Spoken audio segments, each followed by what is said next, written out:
ప్రభువైన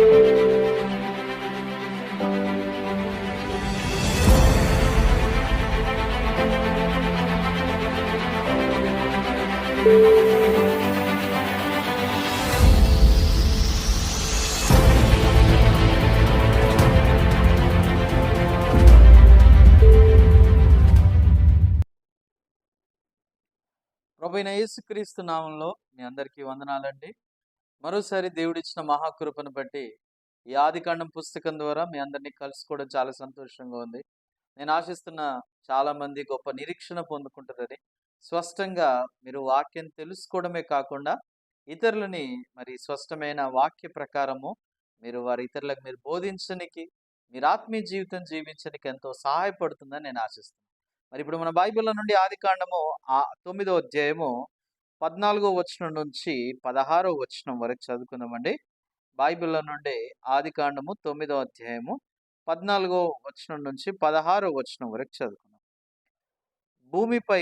భూమిపైకి నేను మేఘమును రప్పించినప్పుడు ఆ ధనస్సు మేఘములో కనబడును. అప్పుడు నాకును నీకును సమస్త జీవరాశులకును మధ్యనున్న నా నిబంధన జ్ఞాపకము చేసుకుందును గనుక సమస్త శరీరాల్ని నాశనము చేయుటకు అలాగ ప్రవాహముగా నీళ్లు రావు. ఆ ధనస్సు మేఘములో నుండిన నేను దాన్ని చూచి దేవునికి భూమి మీదనున్న సమస్త శరీరంలో ప్రాణము గల ప్రతి దానికి మధ్యనున్న నిత్య నిబంధన జ్ఞాపకం చేసుకుందును.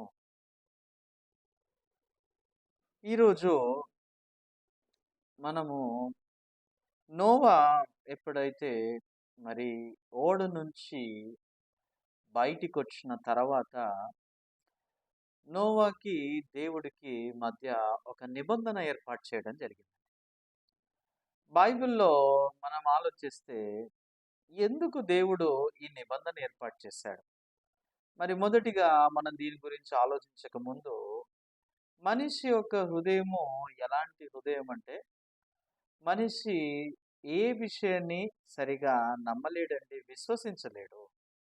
ఉదాహరణ, ఒక వ్యక్తి తను అరణ్యంలో ప్రయాణిస్తున్నప్పుడు, తను ఒకేలా ఓ టూరిస్ట్ చేత నడిపించబడుతున్నప్పుడు ఆ వ్యక్తి చేయాల్సిన పని ఏంటిది అంటే, అరణ్యము గురించి తెలిసిన వ్యక్తి ఆ టూరిస్ట్ని వెంబడిస్తే చాలండి.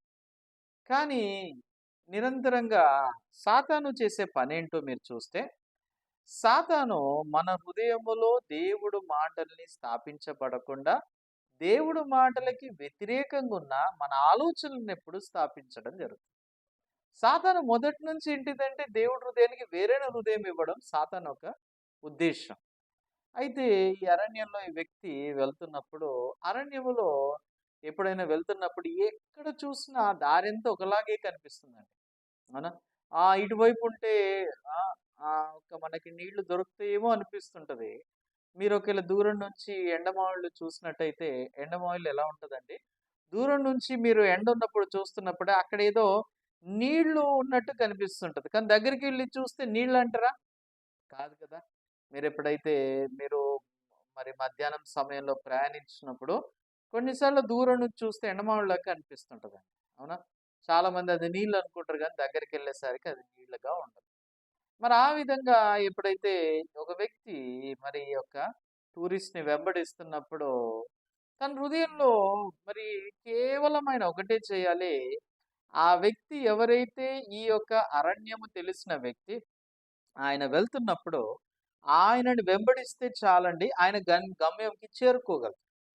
కానీ ఒకవేళ ఆయనను విశ్వసించకపోతే తను నిరంతరంగా ఇటువైపు చూస్తే కూడా ఎండమావుళ్ళు ఉందండి, ఇటువైపు చూసినా ఎండమావుళ్ళు ఉంది, అయ్యో మరి ఈ టూరిస్ట్ ఏంది ఇటువైపు తీసుకెళ్తున్నాడు, అసలుకి ఈయనకి దారి తెలుసా తెలియదా, ఎందుకు ఇటువైపు నడిపిస్తున్నాడు, నిరంతరంగా అరణ్యములో నన్ను ఎటువైపు తీసుకెళ్లాలనుకుంటున్నాడు, బహుశా నన్ను చంపాలని ఆలోచన కలిగి ఉన్నాడా ఏంటి, నన్ను చంపేసి నా దగ్గర ఉన్న డబ్బు తీసుకుంటాడా ఏంటి, ఎందుకు నన్ను ఇటువైపు ప్రయాణిస్తున్నాడు, సహోదరుడా నువ్వెందుకు ఇటువైపు తీసుకెళ్తున్నావు, అటు చూస్తే చూడు ఎండమావడిలాగా ఉంది, నీళ్లు ఉన్నట్టు ఉంది, అదేమో నిజంగా ఎడారి అందమై అంటే ఎడారి ముగించే పడే స్థలంలా కనిపిస్తుంది అటువైపు, అటువైపు ప్రయాణించొచ్చు గదా!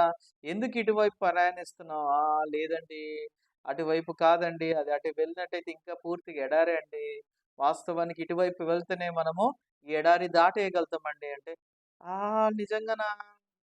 నిజంగా అలా ఆ వ్యక్తితో ప్రయాణిస్తున్నప్పుడు నిరంతరంగా ఆ టూరిస్ట్ వ్యక్తిని నమ్మకుండా ఉండనికి ఎలాంటి హృదయం కలిగి ఉంటామంటే, బహుశా ఈ వ్యక్తి మంచోడా? చెడ్డోడా?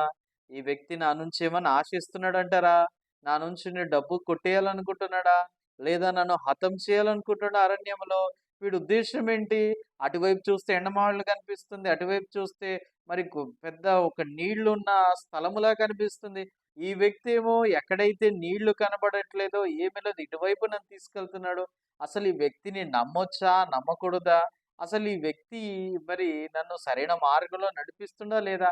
ఇలా నిరంతరంగా అనేకమైన ఆలోచనలు వాటిని అంగీకరిస్తూ చివరికి ఏం చేయడం జరుగుతదంటే, ఎవరైతే దారి చూపిస్తున్న ఆ వ్యక్తిని మనం వ్యతిరేకించి అతన్ని కొట్టి ఆ వ్యక్తి చంపేసినట్టయితే ఆ వ్యక్తి ఆ దారి నుంచి ఎప్పుడు బయటికి రాలేడు. నిజంగా ఈరోజు సాతాను చేసే పని కూడా ఇలాంటిదండి. సాతానుడు ఈరోజు దేవుడొక్క హృదయానికి వేరైన హృదయం ఇవ్వడమే సాతాను పని. దేవుడు హృదయాన్ని గుర్తించకుండా, దేవుడి హృదయాన్ని స్పర్శించకుండా సాతాను ఏం చేస్తుందంటే దేవుడికి వేరైన హృదయం ఇవ్వడం జరుగుతుంది. ఉదాహరణ దేవుడు అబ్రహాంకి చెప్పడం జరిగింది. అబ్రహామా, నేను నిన్ను అనేక జనులకు తండ్రిగా చేస్తానని చెప్పాడు. ఎప్పుడైతే దేవుడు అబ్రహాం సెలవిచ్చినప్పుడు, అబ్రహాము చేయాల్సిన పనేంటిది? అబ్రహాము దేవుడు మాటలు ఎలా ఉన్నాయో అలా విశ్వసిస్తే చాలు. కానీ సాతాను అబ్రహాంని ఎలా మోసగిస్తుంది? అబ్రహాము, చూడు, నీవు అనేక జనులకు తండ్రి ఉంటే నీకు ఒక్క పిల్లోడని ఉండాలి కదా! మరి మీకేరి ఇప్పటివరకు పిల్లలు పుట్టట్లేదు. మీ భార్య చూస్తే వృద్ధురాలైపోతుంది. మీరు కూడా చూస్తే వృద్ధుడైపోతున్నారు. అనేక జనులకు తండ్రి అంటున్నావు. ఏరి నీ పిల్లలేరి? ఒక్క కుమారుడిని చూపి నీ పిల్లలేరి? నిరంతరంగా సాతాను ఏం చేస్తుందంటే, దేవుడు వాక్యం అబద్ధం అని చెప్పకుండా పరిస్థితిని చూపిస్తూ, నీ పిల్లలుంటే చూపి, నీ పిల్లలేరి? నీ పిల్లలేరి? నిరంతరంగా అబ్రహాము తన మనస్సాక్షితో సహవాసం చేయడం జరుగుతుంది. మనసాక్షి ఏం చెప్తుంది? దేవుడు వాక్యం సత్యం అని చెప్తుందా? లేకపోతే ఆ పరిస్థితిని వాస్తవం చూపించి ఇది నిజమని చెప్తుందా? నిజంగా మనం ఎప్పుడైతే ఆత్మీయ జీవితం జీవిస్తున్నప్పుడు ఎవరి స్వరం విని మనం ఆత్మీయ జీవితం జీవిస్తున్నాం? మన మనస్సాక్షి చెప్పే మాటలు విని మనం ఆత్మీయ జీవితం జీవిస్తున్నామా? లేకపోతే దేవుడు వాక్యం ఏం చెప్తుందో దేవుడు వాక్యం ప్రకారము ఆ మాటల్ని విశ్వసిస్తూ మనం ఆత్మీయ జీవితం జీవిస్తున్నామా? చాలా మంది వాళ్ళ మనస్సాక్షి ఏం చెప్తుండ్రో ఆ మనస్సాక్షి మాట వినడం జరుగుతది. వాళ్ళ మనస్సాక్షి ఒకవేళ నిజంగా చూడు, మేబీ దేవుడు లేడేమో, దేవుడు పని చేయట్లేదేమో, దేవుడు మనతోడే లేడనేమో అన్నట్టయితే ఆ మనస్సాక్షి మాట విని చాలా మంది మోసపోతారు. మేబీ కావచ్చేమో, దేవుడు ఉంటే ఎందుకు ఇలా ఉంటది నా పరిస్థితి? ప్రభు ఉన్నట్టయితే నిజంగా నా కుమారుడు ఉండేవాళ్ళు కదా! నా కుమారుడు లేడు. ఇలా నిరంతరంగా దేవుడు వాక్యానికి వేరైన హృదయాన్ని సాతాను నిరంతరంగా స్థాపించడం జరుగుతుంది. మరి దేవుడికి ముందుగా తెలుసు సాతాను గురించి. అవునా అండి? సాతాను మోసగాడు, సాతాను అబద్ధికుడు, సాతాను దగ్గర సత్యము లేదని ప్రభువుకి స్పష్టంగా తెలుసు. అందుకే దేవుడు సాతానుగాడు మోసం చేస్తాడని తెలిసి, వాడి మోసము నుంచి బయటికి రానికి దేవుడు ఏం చేస్తున్నాడంటే నోవాతోని ఒక నిబంధన ఏర్పాటు చేయడం జరిగింది. ఈ నిబంధన ఒక ఉద్దేశ్యం ఏంటంటే, నోవా సాతాను చేత మోసగించబడకుండా, నోవా దేవుణ్ణి విశ్వసించనికి, దేవుడి హృదయంతో ఒక హృదయం కలిగి జీవించనికి దేవుడు నోవాతో నిబంధన చేయడం జరిగింది. ఈ నిబంధన ఒక ఉద్దేశ్యం ఏంటంటే, ఈ నిబంధన ప్రకారము నిన్ను ఆశీర్వదిస్తా. ఈ నిబంధన ప్రకారము నీ జీవితంలో పనిచేస్తా. ఈ నిబంధన ప్రకారము నేను ఇంకెన్నటికి తీర్పు తీర్చును. నిబంధన ఒక ఉద్దేశ్యం ఇదే అండి. మీరు బైబిల్‌లో చూస్తే దేవుడు ఎప్పుడైతే నిబంధన చేసుకున్నప్పుడో, ఈ నిబంధన ఒక ఉద్దేశ్యం ఏంటంటే, నిన్ను చూడట్లేదు, ఈ నిబంధనను చూస్తున్నా. నిన్ను ఏమాత్రం చూడట్లేదు. ఈ నిబంధన ప్రకారం నేను ఆశీర్వదించాలనుకుంటున్నా. నిబంధన ప్రకారం నీ జీవితంలో పనిచేయాలనుకుంటున్నా. నిబంధన ప్రకారం నేను తీర్పు తీర్చాలనుకుంటున్నాను. దీని అర్థము దేవుడు మనతో చేసుకున్న నిబంధన ఒక ఉద్దేశము. ఉదాహరణ, మీ అందరికీ దావీదు తెలుసు కదండి. దావీదు, యోనాతాను, మెఫీబోషెత్.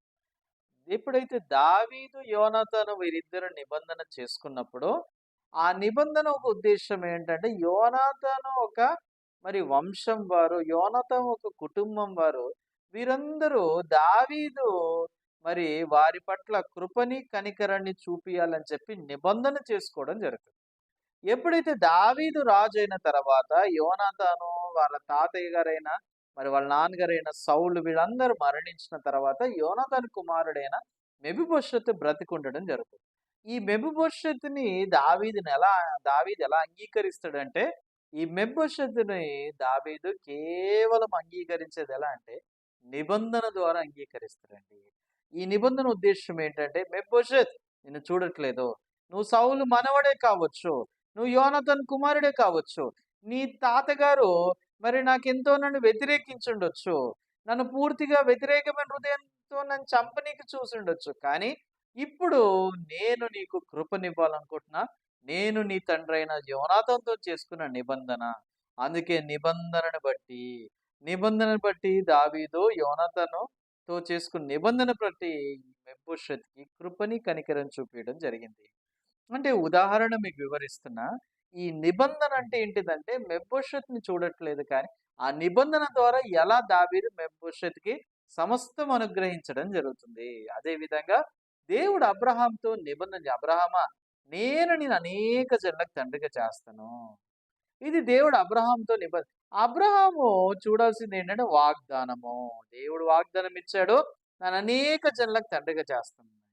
నా పరిస్థితికి సంబంధం లేకుండా నేను ఎలా ఉన్నానో, నా భార్య ఆరోగ్యం ఎలా ఉందో, మేము ఆ శరీరము మృతతుల్యం అయిపోతుంది, ఇదేమి ప్రాముఖ్యమైన వాగ్దానం ప్రకారం దేవుడు వాగ్దానం ఇచ్చాడంటే, ఆ వాగ్దానం ప్రకారం పనిచేయాల్సిన బాధ్యత ఎవరిదంటే దేవుడిది.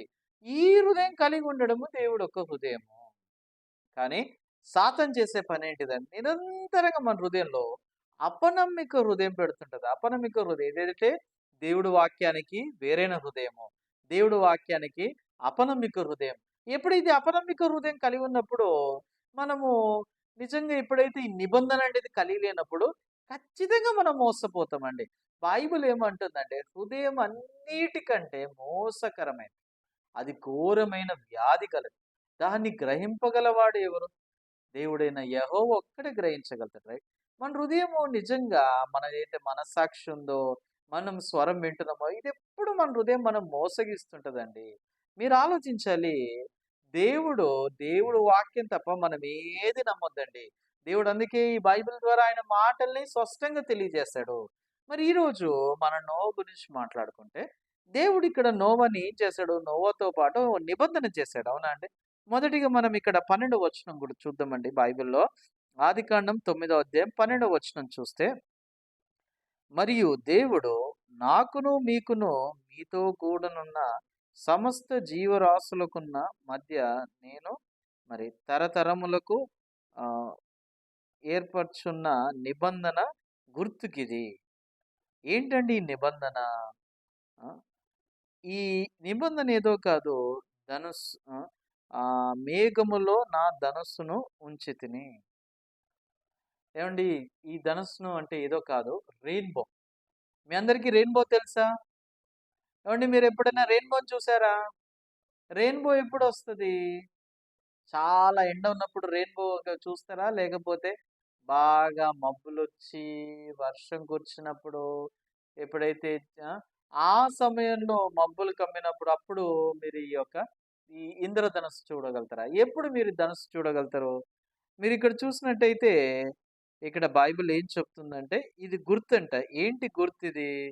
ఈ గుర్తు ఏంటంటే, మేఘముల్లో నా ధనస్సును ఉంచితిని. అవునండి. ఈ ధనస్సును ఒక ఉద్దేశం ఏంటో చూస్తే, ఆ ధనస్సును ఉద్దేశము నిబంధన. ఏమండి, ఈ ధనస్సుకు ఉద్దేశం ఏంటి? నిబంధన. ఈ నిబంధన ఏంటిదంటే, ఈ నిబంధన ఒక ఉద్దేశము, నోవాతో దేవుడు నిబంధన చేసుకుంటాడు. ఈ నిబంధన ఏమని చేసుకుంటున్నాడు?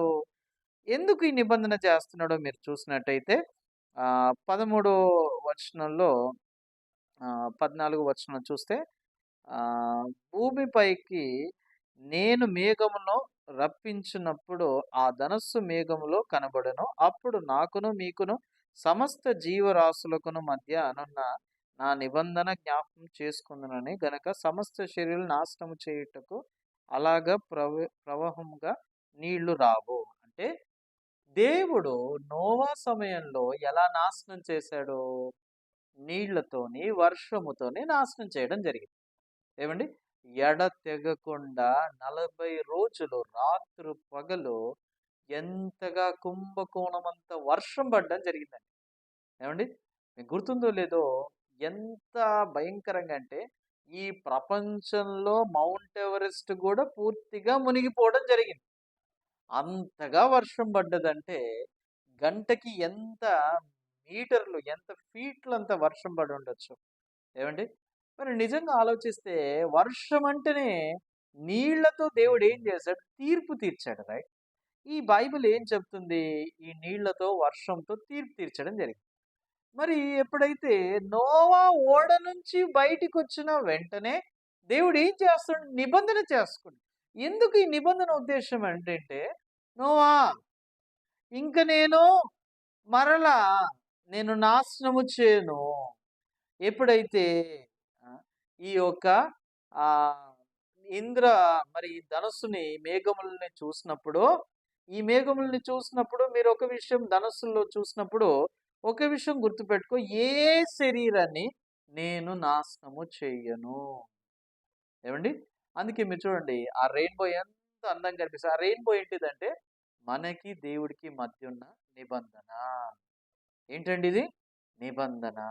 ఎందుకంటే ప్రభువుకి మన శరీరము ఎలాంటిదో ప్రభువుకి స్పష్టంగా తెలుసండి. ఆమేన్. మన శరీరం ఎలాంటిది? ఊహ, ఆలోచన కేవలం ఎల్లప్పుడూ చెడ్డది. ఆమేన్.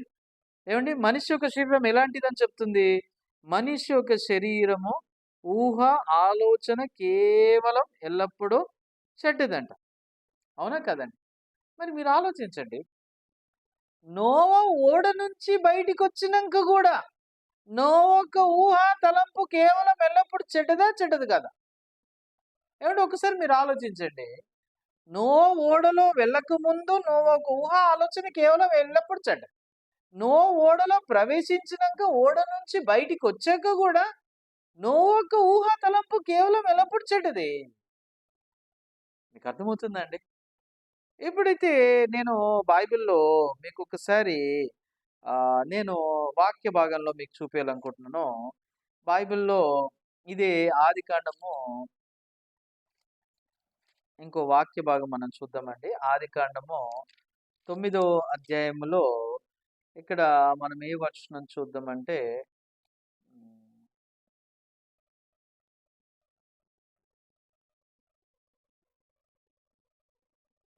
9వ అధ్యాయము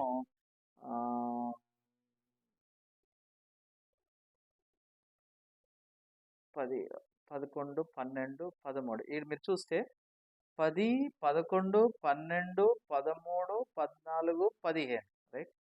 ఈ 15 వచనాలు మనం చూసినట్టయితే పూర్తిగా ఏం చూడొచ్చంటే దేవుడు నోవాతో చేసుకున్న నిబంధన స్పష్టంగా కనిపిస్తుందండి. మీ అందరికి అర్థమవుతుందండి? ఇక్కడ మీరు చూసినట్టయితే నేను 15వ వచనము నేను చదువుతున్నా.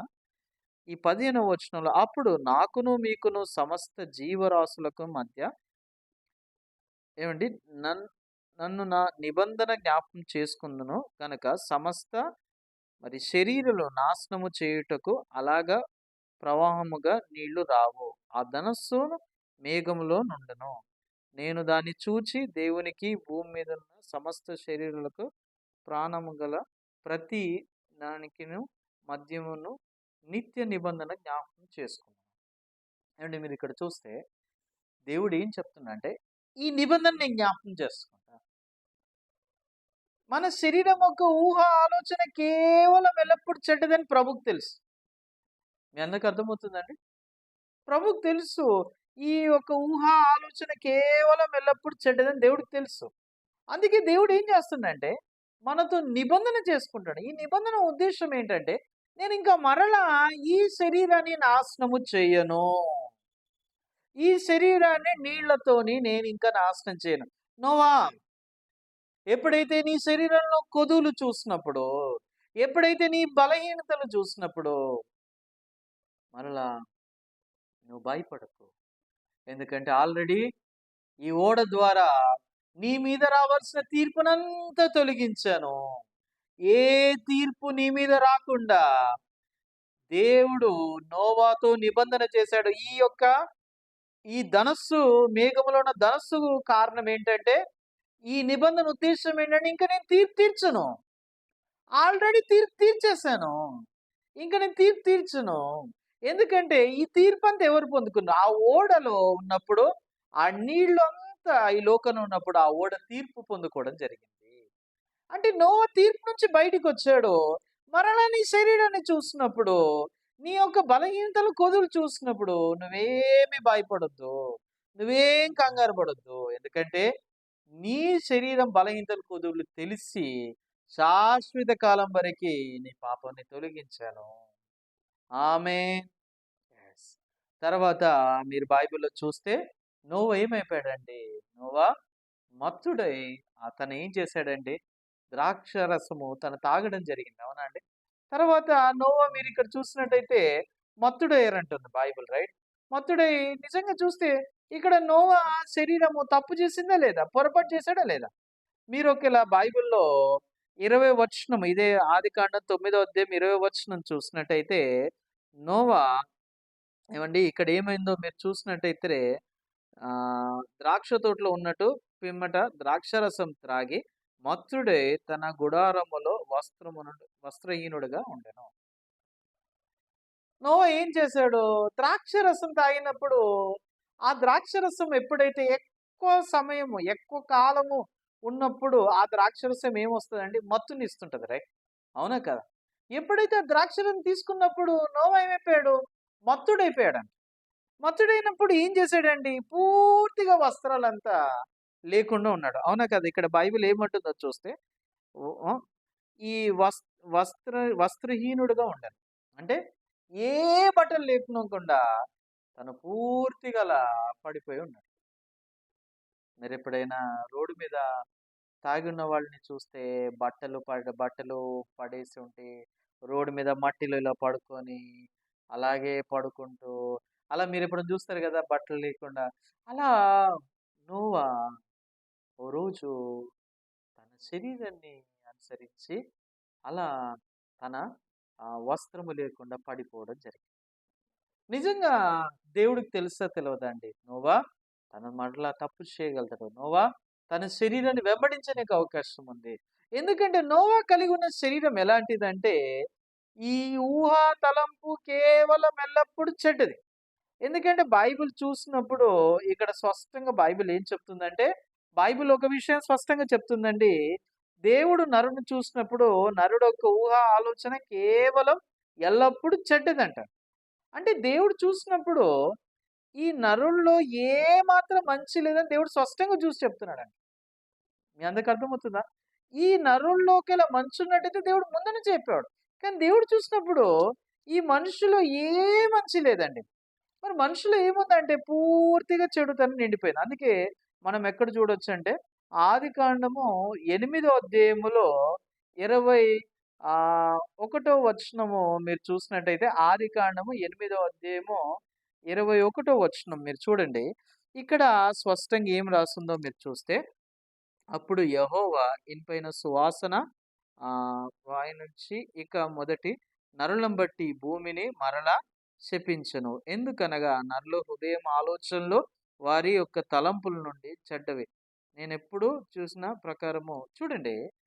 ఇక్కడ 21వ వచనం మీరు చూసినట్టయితే దేవుడు ఏం చెప్తున్నాడు? వాళ్ళ హృదయం యొక్క తలంపులు, ఊహ అంతా కేవలం ఎల్లప్పుడు చెడ్డది. అంటే ప్రభువు చూసినప్పుడు ఆ తలంపులు ఎప్పుడు చెడ్డవిగా ఉన్నాయి. మరి నోవా యొక్క శరీరం తప్పు చేసినప్పుడు, పొరపాటు చేసినప్పుడు, అప్పుడు దేవుడు చూసినప్పుడు వెంటనే నోవాని శిక్షించాడా? లేదండి. దేవుడు నోవా మరలా తప్పు చేస్తాడని తెలుసు. కానీ నోవా మీద తీర్పు రాకుండా దేవుడు ఏం చేశాడు? ఆల్రెడీ ఆ తీర్పుని తొలగించాడు. ఏవండి నిజంగా నేను అడుగుతున్నా. మరి నోవాకి ఎలా నిరీక్షణ అంటే, నోవాకి ఆ మేఘములో ఉన్న ధనస్సు చూసినప్పుడు ఒకటే నిరీక్షణ. నోవా కూడా అనేకమైన ఆలోచనలు రావచ్చు. నిజంగా నేను తప్పు చేశాను. అయ్యో! నేను రక్షించబడ్డాక తప్పు చేశాను. తెలిసి తెలవక తప్పు చేశాను. నా శరీరాన్ని వెంబడించాను. ఇప్పుడెలా? దేవుడి తీర్పు నా మీదకొస్తదేమో! అయ్యో! నేను పాపిని. నేను నీతిమంతుడిని కాదు. ఇలా నిరంతరంగా మనలో ఉన్న మనస్సాక్షి, మనలో ఉన్న ఈ హృదయము ఇలాంటి స్వరం వినిపిస్తుండొచ్చు. కానీ మీరలాంటి స్వరము చేత మోసగించబడకుండా దేవుడు నిబంధన ఏర్పాటు చేశాడు. నోవాకి నిబంధన ఏం చేశాడు? నోవా ఎప్పుడైతే వర్షం కురుస్తున్నప్పుడు, మబ్బులు కమ్మినప్పుడు హృదయంలో భయమే ఉండొచ్చు. అమ్మో! దేవుడు మరలా నాశనం చేస్తాడా? దేవుడు నన్ను కూడా నాశనం చేస్తాడా అని. కానీ దేవుడు ఆ ఒక్క మేఘములో ఉన్న ధనుస్సును చూసినప్పుడు దేవుడు నాశనం చేయడు. దేవుడు నాశనం చేయడు. దేవుడు ఖచ్చితంగా నాశనం చేయడు. దేవుడు మనందరికీ కృపనిస్తాడు. ఎందుకంటే దేవుడు ఆ ధనస్సు యొక్క ఉద్దేశం ఏంటంటే, ఈ నేలని నేను వర్షం ద్వారా నాశనము చెయ్యను. ఈ నీళ్ల ద్వారా నాశనము చేయను. ఈ ప్రవాహం ద్వారా నాశనము చేయను. ఇది దేవుడు నోవాతో చేసుకున్న నిబంధన. ఆమేన్. ఈరోజు మీరు ఆలోచించండి. యేసుక్రీస్తు మనతో చేసుకున్న నిబంధన ఏంటిది? యేసుక్రీస్తు దేవుడితో నిబంధన చేసుకొని మనకే నిశ్చయత ఇస్తున్నాడు. యేసేకి తెలవదా? మన పాపాలు క్షమించి వేసని చెప్పిన తర్వాత మరలా మనం పాపం చేస్తామని ప్రభువుకు తెలవదా? నేను అడుగుతున్నానండి. మన శరీరములో కొదువున్న శరీరం అండి. ఇది పర్ఫెక్ట్ శరీరం కాదు. పుట్టినప్పటి నుంచి చనిపోయేంత వరకు ఈ శరీరములో కేవలం దేవుణ్ణి వ్యతిరేకించే శరీరం. ఈ శరీరాన్ని కలిగి ఉన్నాం మనము. ఈ శరీరముతో మనం ఎలా చెప్పగలుగుతాం? తప్పు చేయకుండా, పొరపాటు చేయకుండా, అబద్ధం ఆడకుండా, మోసం చేయకుండా ఉండగలుగుతామని?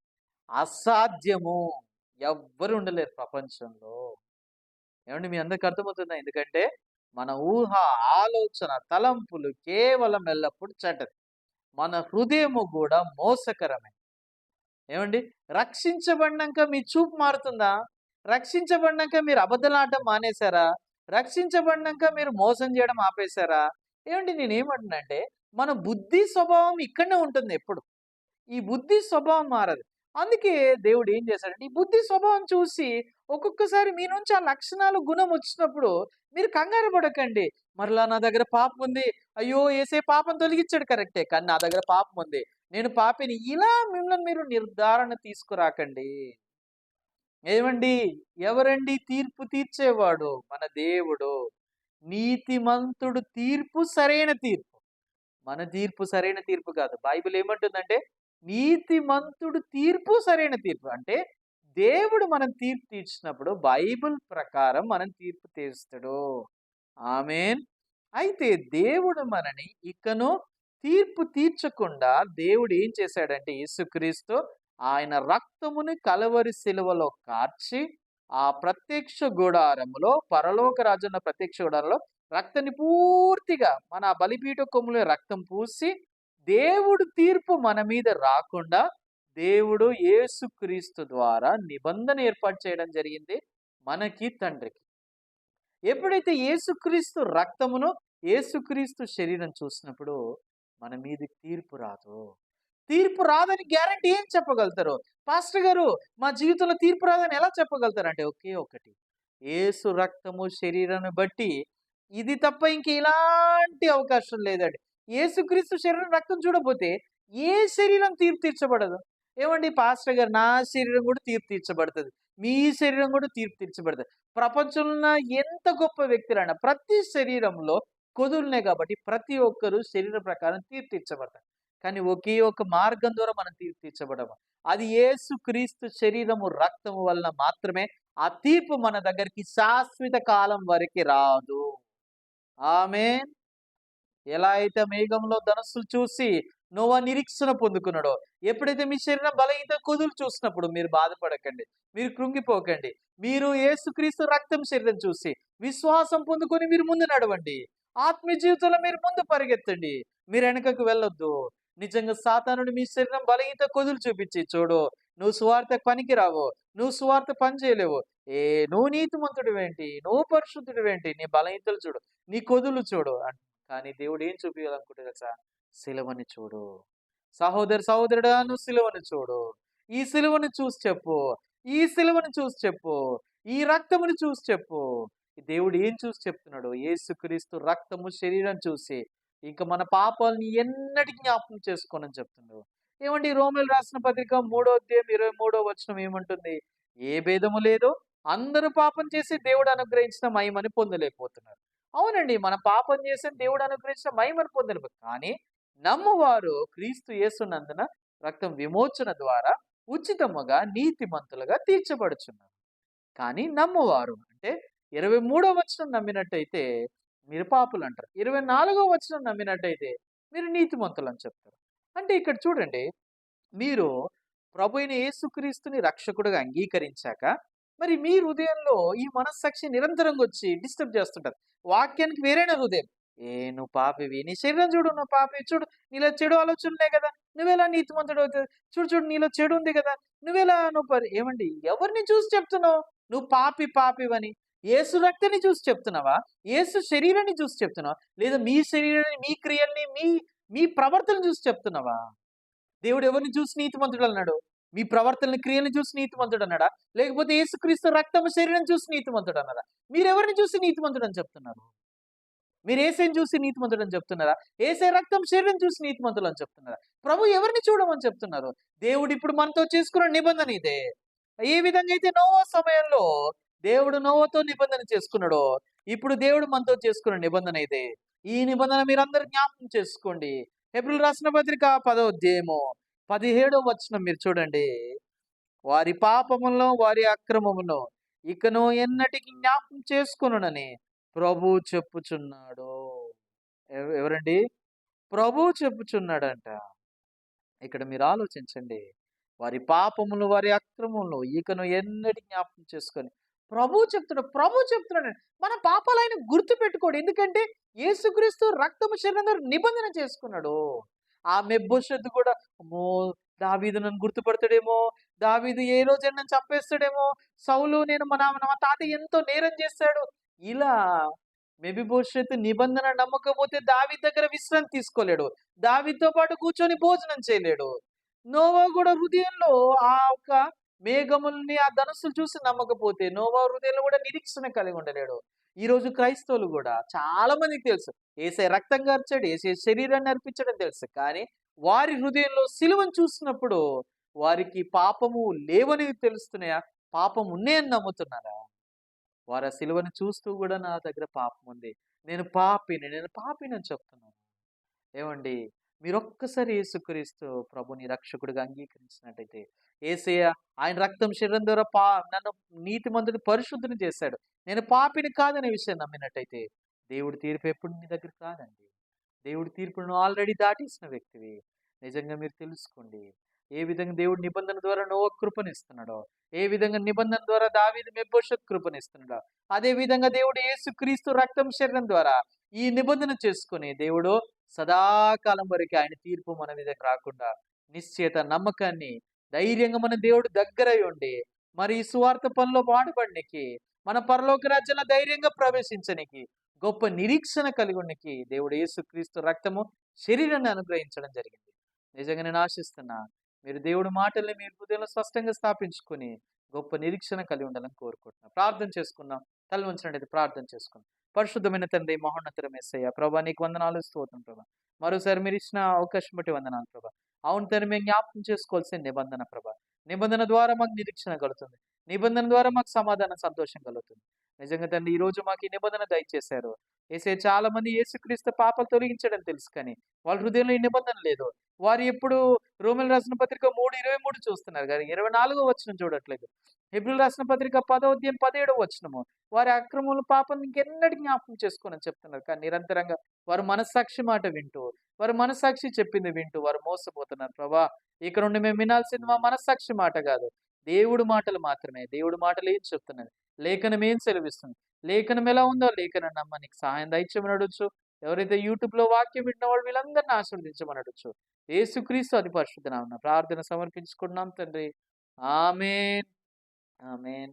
నిజంగా మీరు మరి ఈ వాక్యము ద్వారా మీరందరూ ఆశీర్వదించబడుతున్నట్టయితే తప్పకుండా మీ బంధువులకి, మీ కుటుంబ సభ్యులకు అందరికీ మా యూట్యూబ్ ఛానల్ని మీరు సబ్స్క్రైబ్ చేయండి. నిజంగా మీరు నాతో పాటు మరి అందరికీ సువార్త పంచడానికి మీరందరూ నాతో పాటు పాల్గొంటారని నేను ఆశిస్తున్నాను. థ్యాంక్ యూ అండి. Thank you.